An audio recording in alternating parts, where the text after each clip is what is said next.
2016 সালের ঘটনা। আমি একজন ইমানদার রিকশাওয়ালাকে চোখ দিয়ে দেখছি, যার বাড়ি কিনা লালমনিরহাটে। আল্লাহু আকবার। আমার চোখে দেখা বানোয়াট কোনো কথা নাই, আমি আমার চোখ দিয়ে দেখছি। এটা কিভাবে আপনাকে অবিশ্বাস করাবো বলেন? আমি চোখ দিয়ে আমি দেখেছি। তখন ঢাকায় সবেমাত্র মোহাম্মদপুরে আমি নতুন খেদমতে ঢুকছি। পাশের মসজিদে শুনলাম রমজান মাসে খতমে তারাবির ইন্টারভিউ শুরু হয়ে গেছে। তো আমাকে বলা হইল, ভাই আপনি একটু আসেন, যেহেতু আপনিও হাফেজ মানুষ, তারাবি আপনিও পড়ান, হাফেজের ইন্টারভিউ হাফেজ নিতে পারে। আমি গিয়ে দেখলাম অনেক মৌলানারা বসা, রহমানিয়ার মাদ্রাসার মুহাদ্দিস বসা, আরো পাশের এক মাদ্রাসার মুহাদ্দিস সব বসা, অনেক স্থানীয় গণ্যমান্য ব্যক্তিরা তারা ওখানে বসে আছে।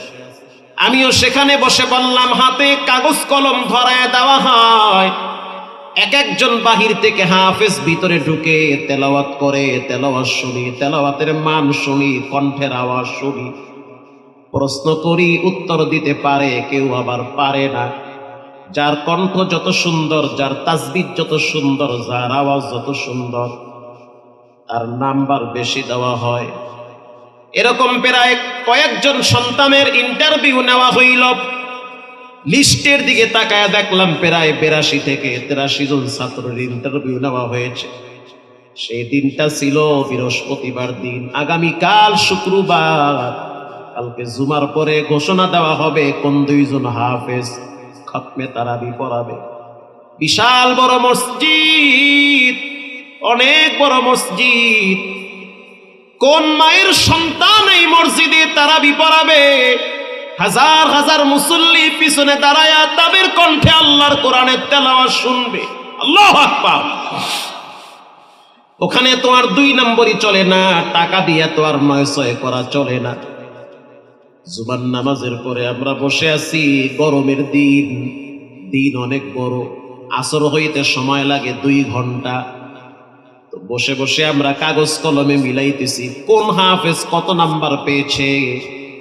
এটা মিলানোর সময় পিছনে টের পাইতেছি কি যেন হইতেছে, একটু আওয়াজ হইতেছে বারান্দায়, দরওয়াজার সামনে। কে যেন দরওয়াজায় নক করেছে, দরওয়াজা লাগানো। খাদেম দৌড়ায় গেল দরওয়াজার কিনারায়, জানলার ফাঁক দিয়ে তাকায় দেখলো ছোট 2টা বাচ্চা দরওয়াজায় নক করেছে। খাদেম বলতে আছে, কেন আসছো তোমরা? গুরুত্বপূর্ণ মিটিং চলতেছে, দূরে চলে যাও। বাচ্চা 2টার বয়স কত হবে? 14-15 হতে পারে, সেম দেখতে, কিন্তু পোশাক আদি তেমন মানায় না। খাদেম যখন বলল কেন আসছো, বাচ্চা 2টা জবাব দিল, আমরা 2 জনে আসছি আল্লাহর কোরআনের খতমে তারাবির ইন্টারভিউ দিতে। খাদেম একবার পায়ের দিকে তাকায়, আর একবার চেহারার দিকে তাকায়। এ তো মানায় না, চেহারা সুরত তেমন সুন্দর না, পোশাক আদির কন্ডিশন তেমন ভালো না। খাদেম বলে, আমি পায়ের দিকে তাকায় দেখলাম ওদের স্যান্ডেলের ফিতাও ছিঁড়া, আর একজনের পায়ে তো জুতাই আমি দেখি নাই। বুঝতে পারলাম একেবারেই নিম্ন ঘরের সন্তান, একেবারেই হতদরিদ্র ঘরের সন্তান। খাদেম বলল, আজকে হবে না, চলে যাও। ইন দি মিন টাইমে মসজিদের ভিতরে মুহাদ্দিস সাহেবের নজর পড়ছে বারান্দার দিকে। এই খাদেম, ওখানে কেন আওয়াজ হচ্ছে? খাদেম বলতেছে, হুজুর কিছুই না। কয় না, কি যেন হইতেছে। আস্তে করে খাদেম দৌড়ায় আইসা মুহাদ্দিস সাহেবের কানে কানে বলতেছে, হুজুর বাহিরে 2টা বাচ্চা দাঁড়ায় আছে, দরওয়াজায় নক করতেছে, ওরা নাকি তারাবির ইন্টারভিউ দিতে আসছে। মুহাদ্দিস সাহেব বলতে আছে, এটা কোনো গতানুগতিক ইন্টারভিউ না, এটা আল্লাহর কোরআনের তেলাওয়াত শোনা হয়। যেহেতু ওই বাচ্চা 2টা দাবি করছে কোরআনের হাফেজ, ওদের সম্মানার্থে হলেও কোরআনের মর্যাদায় ওদেরকে ভিতরে ঢুকায়া দাও, ওদেরকে আসতে দাও ভিতরে, যেহেতু ওরা হাফেজ, ওদের একটা সম্মান আছে। এবার ওই বাচ্চা 2টাকে বলা হইল, ভালো করে পাও ধুয়ে ভিতরে আসো। 2 জনে যখন ভিতরে আসলো, পুরা ইন্টারভিউ বোর্ড আমরা তাকায়া দেখলাম লঙ্গির মাথা এক পাশ দিয়ে নিচে, আর এক পাশ দিয়ে উপরে। জামা মনে হয় ইস্তারি না করতে করতে পিছন থেকে রবারের মতো উপরে উঠে গেছে, একেবারেই হতদরিদ্র। ইমাম সাহেব প্রশ্ন করলো, তোমরা দুইজন কেন আসছো আজকে? কালকে তো ইন্টারভিউ হয়ে গেছে। এখন যেটা ছোট ওটা একটু চালাক বেশি। ও বলল, হুজুর গতকালকে আসতাম, কিন্তু গতকালকে আমাদের পকেটে কোনো টাকা ছিল না। আমরা যে ভাড়া দিয়ে আসব সেই টাকাটা বাবাই দিতে পারে না, কারণ বাবাই ঢাকা শহরের অলিতে গলিতে রিক্সা চালায়।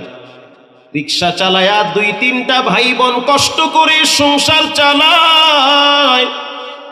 বাবার সামর্থ্য নাই যে আমাদেরকে কিছু টাকা দিয়া ভাড়া দিয়া এখানে পাঠায়া দিবে। আমরা চিন্তা করলাম আজকে গিয়া দেখি ইন্টারভিউ আছে না শেষ হয়ে গেছে। তাইসা দেখলাম ইন্টারভিউ নাকি শেষ হয়ে গেছে। এজন্য শেষ সময় চাইতেছি আপনাদের সাথে একটু দেখা করে যাব। আসে ইমাম সাহেব বলতে আছে, বুঝতে পারছি এই দুইটাই তাহলে কোরআনের হাফেজ। তাহলে একটা কাজ করো, ইন্টারভিউ তো হয়ে গেছে, একটু তেলাওয়াতটা শোনায় যাও, তেলাওয়াতটা শুনি কেমন তোমাদের পড়া। যেটা সবার ছোট সে বলতে আছে, আমরা মন মতো পড়লে তো আপনারা নিবেন না, তার চেয়ে আপনারা প্রশ্ন করেন, আমরা জবাব দিব। এটা শোনার পরে আমার হাত পা ঠান্ডা হয়ে গেছে। বেটায় বলে কি, এরকম হাফেজ আমার জীবনে আমি কোনোদিন দেখি নাই। এত অল্প বয়সে ওপেনে বলতে পারে, প্রশ্ন করেন আমি উত্তর দিব। বুঝতে পারলাম ভিতরে মাল শক্তভাবে জমা আছে। এবার পাশে যিনি শিল্পপতি, মসজিদের মুতাআল্লি, হাজী সাহেব মানুষ, কেবলমাত্র হজ কইরা আসছে কয়েক বছর আগে।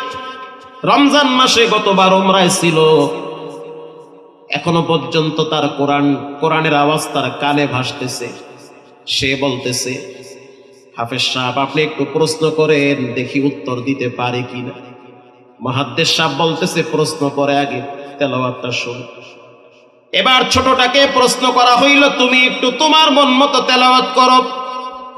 ছোট সন্তানটা সূরা বানী ইসরাঈল থেকে তেলাওয়াত শুরু করল। সুবহানাল্লাযী আসরা বিআবদিহি লাইলাম মিনাল মাসজিদিল হারাম লাইলাম মিনাল মাসজিদিল হারাম ইলাল মাসজিদিল আকসা الذي باركنا حوله لنريه من آياتنا إنه هو السميع البصير।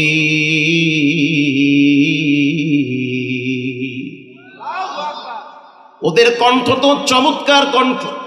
সূরা বানী ইসরাঈল যখন তেলাওয়াত করলো, বিশ্বাস করেন আমি তাকায় দেখলাম সবাই কিম কন্তব্য বিমূঢ় হয়ে গেল। কোনো আওয়াজ নাই, সাউন্ড নাই।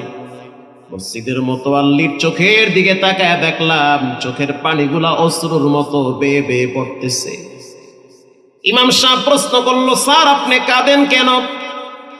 মসজিদের মুতাআল্লি সাহেব বলতে আছে, আমি মনে হইতেছি বাইতুল্লাহ দাঁড়াই আছি আর আল্লাহর কোরআনের তেলাওয়াত আমি মক্কায় দাঁড়ায় দাঁড়ায় শুনতেছি। এত চমৎকার আওয়াজ আমি জীবনে শুনি না, এত সুন্দর তেলাওয়াত। এবার তাকে প্রশ্ন করা হয়, যেখান থেকেই প্রশ্ন করা হয় সেখান থেকে পৃষ্ঠা ঠেকায়া দেয়। গভীর চিন্তা করে দেখলাম অন্য অন্য ছাত্ররা সর্বোচ্চ নাম্বার যদি পায় 80, এদেরকে দেওয়া উচিত 120। সর্বসম্মতিক্রমে মসজিদ কমিটি সিদ্ধান্ত নিল যে এবছর এই দুইটা সন্তানকে খতমে তারাবির জন্য নিয়োগ দেওয়া হইল। মসজিদের যিনি মুতাআল্লি তিনি টাকা বের করে ইমাম সাহেবকে বলল, এদের ড্রেস চেঞ্জ করেন, আজকের ভিতরে জামা বানাইতে দেন, এদেরকে গোসল করান, উত্তম পোশাকের ব্যবস্থা করেন, আতর লাগায় দেন। এরা গরিব মানুষের সন্তান, টাকা পয়সা না থাকার কারণে ভালো পোশাক বানাইতে পারে নাই। কিছুদিন পরে তারাবি শুরু হয়ে গেল, খতমে তারাবির আবেশ শুরু হয়ে গেল। হাজার হাজার মুসল্লি পঙ্গপালের মতো এই মসজিদে ছুটেছে। এমনও দেখছি হিন্দু মহিলারা পর্যন্ত পানি আনতে গিয়া মসজিদের পিছনে দাঁড়ায় দাঁড়ায় কোরআনের তেলাওয়াত শুনেছে। এমনও পুলিশ দেখছি রাস্তার উপরে যায় নামাজ বিছাইয়া নামাজে দাঁড়ায়া দাঁড়ায়া কোরআন তেলাওয়াত শুনতো। আমি এমনও মুসল্লির চোখের পানি দেখছি হাউমাউ করে কেঁদে দিয়ে বলতো, এমন দুইটা সন্তান যদি আমার থাকতো জীবনটা ধন্য হয়ে যেত। 17ই রমজান বদর দিবস, 17ই রমজান, দুইটা সন্তান রমজান মাসে খতম তারাবি পড়াইতেছে। 17ই রমজানে তারাবি শেষ হয়ে গেল।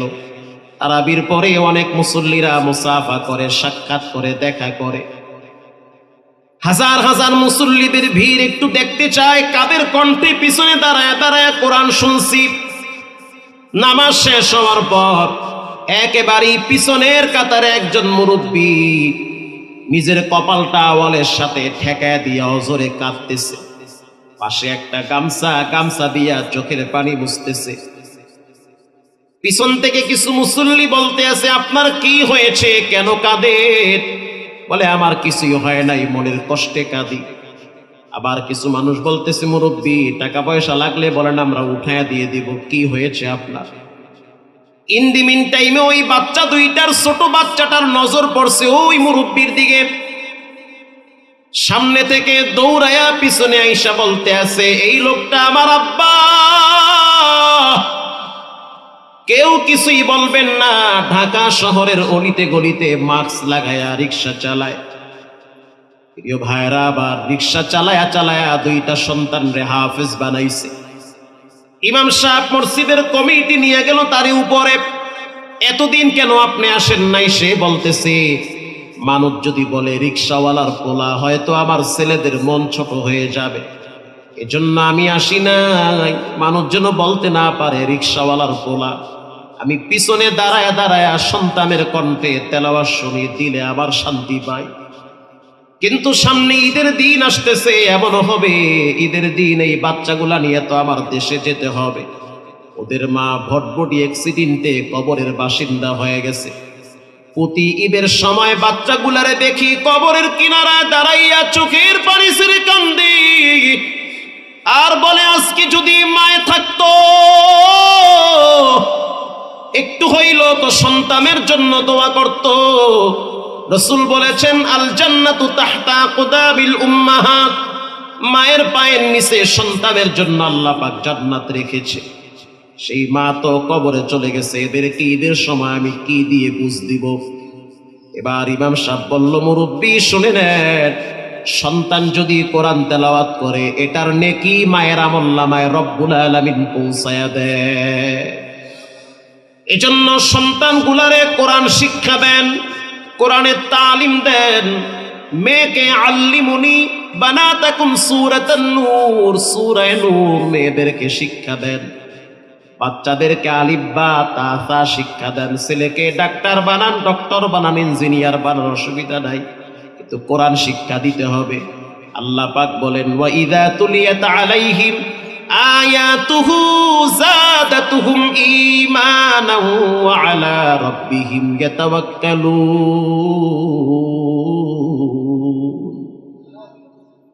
যখন মানুষ কোরআন তেলাওয়াত করে তখন তাদের ঈমান বেড়ে যায়। আল্লাহু আকবার বলেন, তাদের ঈমান বেড়ে যায়।